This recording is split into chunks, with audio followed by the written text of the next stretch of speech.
Il y a eu quelquefois quand même des questions dans le chat qui parlaient un petit peu pourquoi est-ce que ne pas essayer de combiner la 5G avec le Wi-Fi et le câble, les réseaux optiques, qui est quand même très performant en ville, et d'essayer d'avoir quelque chose de plus hybride aussi, ne fût-ce que d'un point de vue technique, est-ce que c'est possible? Et puis d'un point de vue consommation énergétique, est-ce qu'on ne diminuerait pas nos consommations? Voilà, donc c'est une question qui peut peut-être être posée aux trois orateurs systématiquement. Merci beaucoup. Donc, effectivement, c'est une excellente question. Et donc, comme je le disais, en fait, l'objectif de la technologie 5G, d'un point de vue technique, c'est d'agréger, de pouvoir avoir une et une seule manière de gérer l'entièreté des systèmes qui existent. Donc, quand on dit, et alors parfois ça peut être compliqué à comprendre parce qu'on voit que dans certains graphiques qui montrent l'augmentation du nombre de terminaux 5G ou de connexions 5G et puis le Wi-Fi qui descend et le câble qui descend, en réalité, ce qu'on fait, c'est qu'on transforme un terminal Wi-Fi en un terminal 5G ou un terminal, ou en tout cas un accès Wi-Fi en un accès 5G. Et donc, le Wi-Fi, l'accès fibre optique ou ADSL ne va pas être amené à disparaître, il va simplement être réenglobé dans le 5G. Et donc, on pourra continuer à utiliser en fait ces points d'accès, ces accès. Bon, aussi, si on regarde au cours du temps les débits, les capacités qui sont obtenus, il y a toujours un ordre de grandeur ou 2 ordres de grandeur entre les technologies mobiles et les technologies câblées. Donc la ligne ADSL, par exemple, ou fibre optique, ne va pas disparaître. De plus, au niveau des usages, lorsque vous avez votre TV qui, par exemple, est connectée, vous n'avez pas de besoin, de possibilité physique de vous déplacer avec votre TV. Donc ce sera toujours plus intéressant d'acheminer, et surtout pour l'opérateur, plus économique et plus performant de continuer à l'acheminer au moyen d'un réseau fixe. Seulement, ce réseau sera contenu à l'intérieur d'une plus grande architecture globale.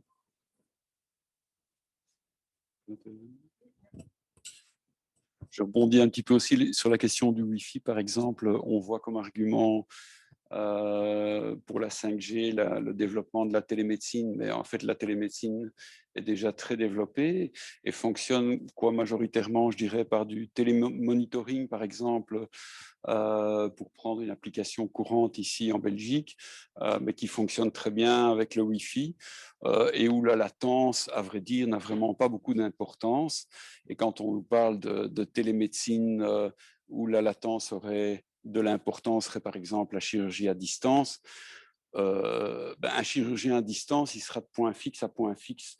On ne voit pas très bien en quoi la 5G pourrait là modifier les choses, à moins qu'il ne soit dans sa voiture, à opérer sur son smartphone, ce que je doute que qui que ce soit veuille prendre le risque de faire. Et donc, voilà, on ne voit pas trop la pertinence de cet argument dans notre pays, et vu la façon dont les choses sont déjà bien en fonction en télémédecine.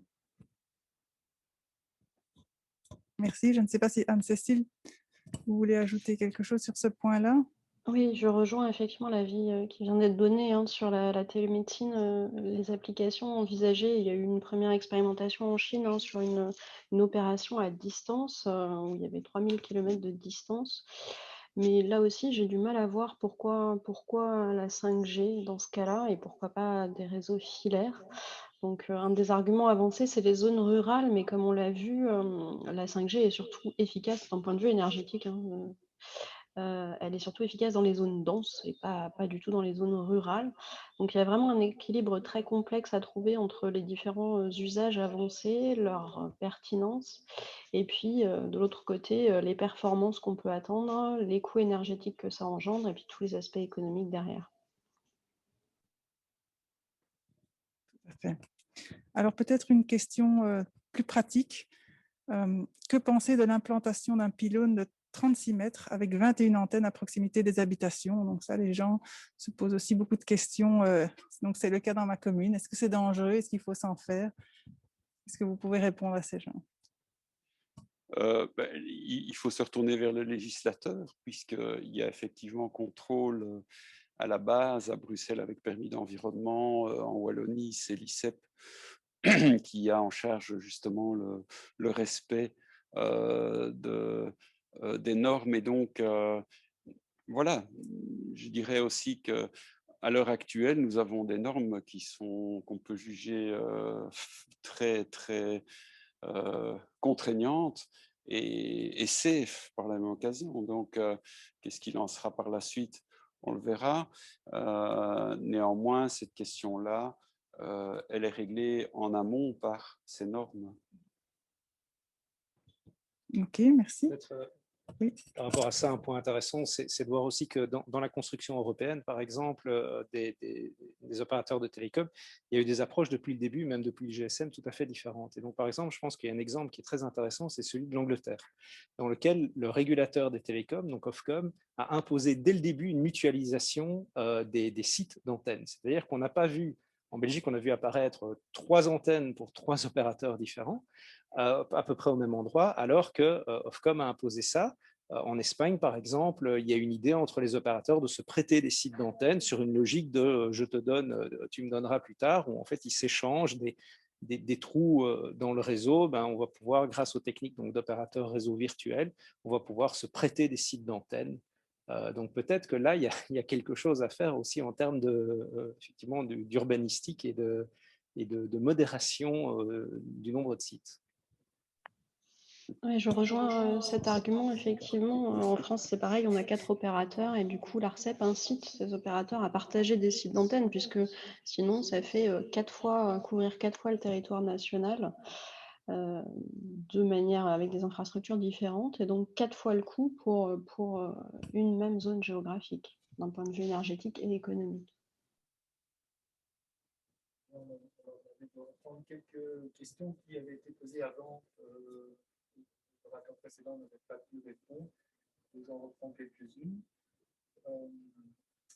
Est-ce qu'il y a moyen de dire, ça a été dit, mais pas vraiment très clairement, quelles sont les applications qui nécessitent vraiment la 5G par rapport à la 4G? Est-ce qu'il y a moyen de dire ça simplement par la nouveau critère?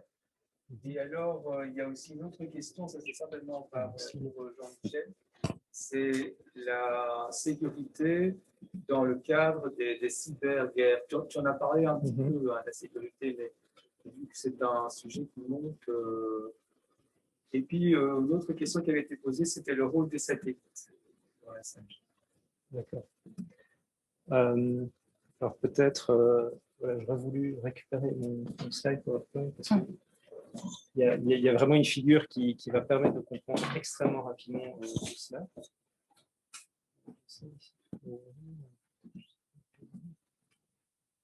Ah bah voilà, ça c'est vraiment parfait.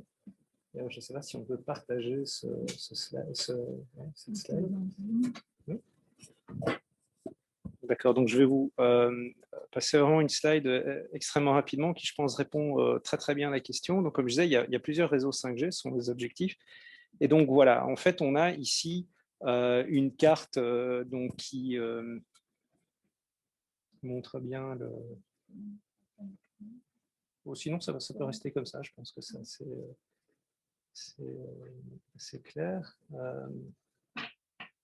Et donc voilà, donc en fait finalement, si on peut produire un graphe donc, que vous voyez donc, à l'écran, dans lequel on va essayer de mettre un certain nombre d'indicateurs, alors soit de performance ou plutôt d'objectifs qu'on cherche à atteindre, donc c'est-à-dire en termes de vitesse, en termes d'efficacité spectrale, de mobilité. Donc aussi on veut supporter des appels, par exemple, lorsqu'on est dans le cadre, par exemple, des trains à très haute vitesse. Donc, si on veut assurer une communication avec le pilote du train, donc on veut atteindre des mobilités relativement élevées, un taux de fiabilité également et de la latence relativement basse.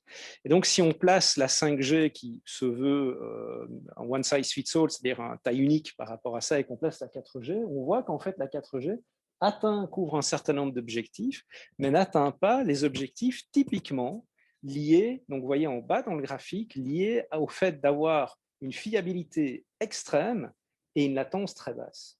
En fait, il y a des scénarios identifiés, donc il y a notamment, par exemple, les communications machine à machine, c'est un scénario, on le voit dans ce graphe, où en fait, il y a peu de débit qui est demandé, donc c'est des applications robotiques. Par contre, on va avoir une densité de connexion extrêmement grande. Pourquoi? Parce qu'on va avoir énormément de robots, d'objets communicants au kilomètre carré. Et ça, avec la 4G, on va être relativement limité. Un autre exemple qui est très très bon pour montrer ce qu'on peut atteindre en 5G ou ce qu'on attend de nouveau en 5G. Alors 5G de nouveau, 5G antenne, 5G ou combinaison avec Wi-Fi et câblé, c'est les communications ultra fiables. Et donc là, vous voyez qu'on s'atteint à avoir des 99,999%, donc ce qu'on appelle les 5 nines, les 5 9 de performance, c'est-à-dire qu'il devrait y avoir par an moins de 3-4 minutes de déconnexion par an, donc on est sûr qu'on est tout le temps connecté, et avoir une latence extrêmement basse de l'ordre de la milliseconde. Et ça, typiquement, certainement, on ne peut pas y arriver avec un réseau actuel. Et à quoi est-ce qu'on s'attend donc comme type de scénario? Eh bien, ce sont des usages du type application critique. Donc, par exemple, véhicules intelligents, système, on avait parlé, téléopération de nouveau à voir, hein. Il peut y avoir certainement des cas d'application, mais enfin en tout cas on se met dans une posture dans laquelle on aurait la possibilité de faire ça si on en a besoin. Et certainement que, à mon sens, l'intelligence artificielle et par exemple les conduites de véhicules autonomes, c'est quelque chose qui va pouvoir alors s'appuyer sur ce type de technologie, et ça c'est tout à fait impossible dans la 4G actuellement.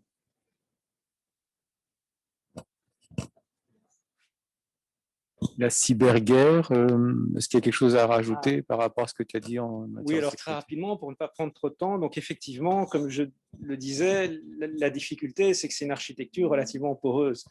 On va incorporer des équipements donc venant de différents opérateurs, mais ça c'est déjà le cas pour la 4G, mais on incorpore également des réseaux Wi-Fi, Internet des objets, qui ont eu des paradigmes de sécurité assez différents des réseaux mobiles, où on peut même dire qu'au niveau recherche, il y a eu, en tout cas, par exemple, pour le cas de l'Internet des objets, ça pose réellement des problèmes, et peut-être s'il n'y a pas eu assez d'attention, on n'a pas, on ne va pas pouvoir assurer le même niveau de sécurité que pour des terminaux comme vous et moi, nous avons.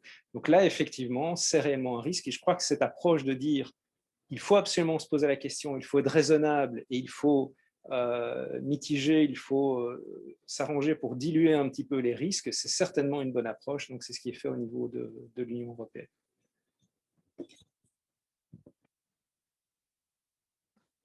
Il y a encore, je ne sais pas si Anne-Cécile veut ajouter quelque chose.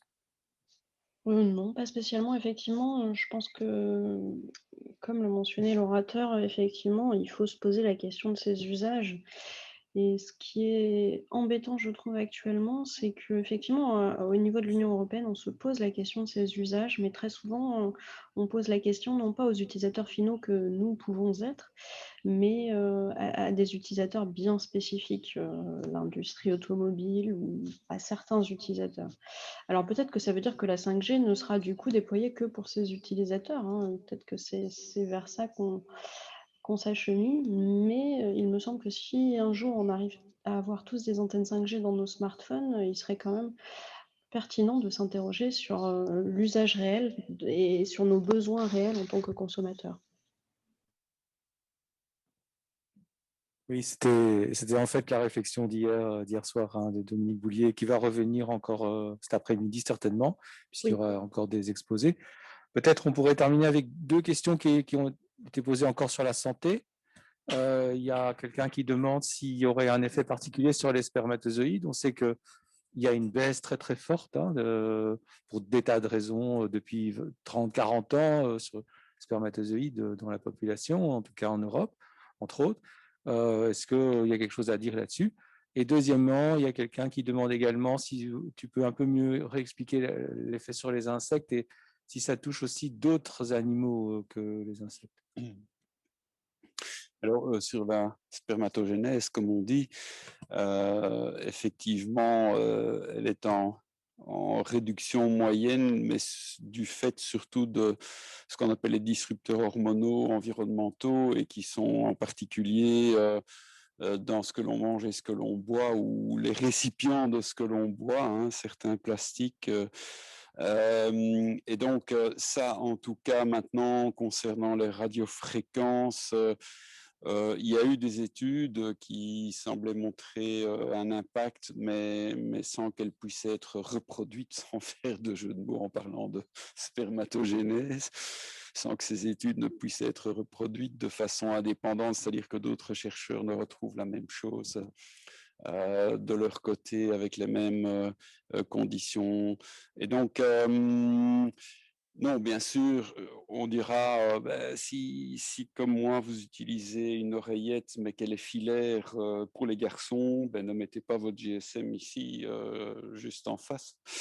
Et donc, voilà, ce genre de choses, ou ne portez pas votre laptop sur les genoux. Hein. Et alors, l'autre question par rapport aux insectes, il y a eu, je crois, une revue de littérature sur le sujet. J'avoue, je n'ai pas beaucoup suivi, plus les aspects techniques et d'absorption, mais je pense qu'on est loin du stade de quelques conclusions que ce soit. Simplement, on peut dire qu'effectivement, la question devient d'autant plus prégnante qu'on augmente dans les fréquences et qu'on se rapproche de longueurs d'onde qui sont celles du corps de ces insectes de l'ordre du millimètre, donc les ondes millimétriques au-delà de 30 GHz, peut-être un peu déjà à partir de 26 GHz, qu'on nous annonce pour la full 5G, mais dont on nous dit, dont on entend dire qu'elle ne semble pas être pour demain non plus. Enfin, mais donc voilà.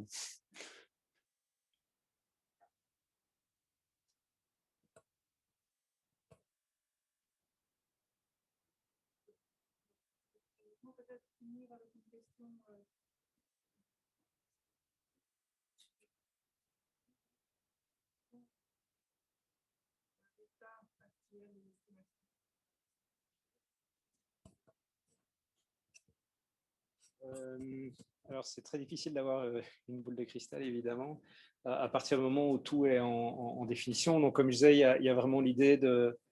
je pense qu'en termes de débit, depuis la 4G, on y est certainement, et en termes de mobilité, il y a vraiment cette idée d'arriver à réduire encore la latence dans le réseau au point d'avoir une connexion quasi instantanée. Comme je disais, ce qu'on appelle l'Internet holographique, où vraiment on pourrait, ou Internet tactile également, où on pourrait en fait percevoir, enfin être en contact avec des objets qui sont à distance. On parle également de, comme je disais, Internet holographique, donc on pourrait imaginer d'avoir des interactions avec des machines, des objets à travers une sorte de double virtuel, donc de pouvoir, par exemple, piloter des machines comme si on était dans la cabine de la machine, mais totalement à distance, avec un effet absolument imperceptible sur les différences de temps. Ça, c'est quelque chose vers lequel on va. Sinon, comme je disais, tout est vraiment en définition, donc mis à part ça, je ne pense pas qu'on sache dire grand-chose pour l'instant.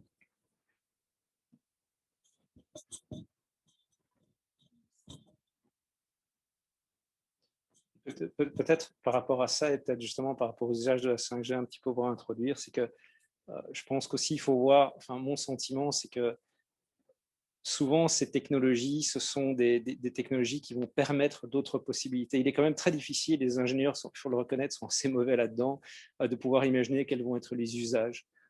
Par exemple, si on avait prédit à la sortie de la 3G ou vers la 3G qu'on aurait tous un espèce d'ordinateur dans la poche avec des applications, peut-être ça aurait été... est-ce qu'on aurait pu en faire? Ben, on aurait peut-être trouvé ça de la science-fiction. Également, ce qui est intéressant, c'est qu'après, ce n'est pas les mêmes personnes qui s'emparent de la technologie. C'est-à-dire que les ingénieurs la mettent en place, la proposent, et puis après, c'est plutôt des développeurs, des créatifs, et réellement, souvent, plutôt un besoin de société qui va faire émerger des applications. Voilà. Et donc, c'est très, très dur d'imaginer quelle va être la réelle nécessité à partir du moment où c'est plutôt, on dit en anglais, un enabler, c'est quelque chose qui va permettre autre chose. Je termine là-dessus.